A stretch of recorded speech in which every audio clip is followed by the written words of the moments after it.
Hi అండి, బిర్యానీ ఉందా కానీ బగారా బెంగన్ లేదా? అలా వదిలిపెట్టకండి, ట్రై చేయండి. ఇంట్లోనే ఈజీగా చేసేసుకోవచ్చు. ఇంగ్రీడియంట్స్ అన్నీ కూడా రాసేసాను కింద డిస్క్రిప్షన్లో, వాచ్ చేసేసేయండి. అన్నీ దోరగా లో ఫ్లేమ్లో వేయించుకుని పక్కన పెట్టుకోవాలి. ఉల్లి, అల్లం వెల్లుల్లి పేస్ట్ చేసి ఆయిల్ సెపరేట్ అయ్యే వరకు వేయించుకోవాలి. ఇప్పుడు ఇది చట్నీ చేసుకుని ఇంగ్రీడియంట్స్ అన్నీ కూడా ఇది కూడా కలిపి ఆయిల్ సెపరేట్ అయ్యే వరకు లో ఫ్లేమ్ మీద వేయించుకోవాలి.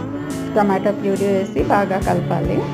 కాశ్మీరీ లాల్ కారము, పసుపు కూడా వేసి బాగా వేయించుకోవాలి నూనె సెపరేట్ అయ్యే వరకు.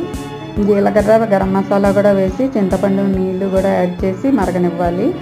ఇప్పుడు వంకాయలు యాడ్ చేయాలి. Perfect for weekend lunch and festival meal. రుచికి సరిపడా ఉప్పు వేసి 5 నిమిషాలు మరగనివ్వాలి. ప్రిపరేషన్ టైం వచ్చి 30 మినిట్స్. అథెంటిక్ హైదరాబాదీ బగారా బెంగన్ నచ్చిందా?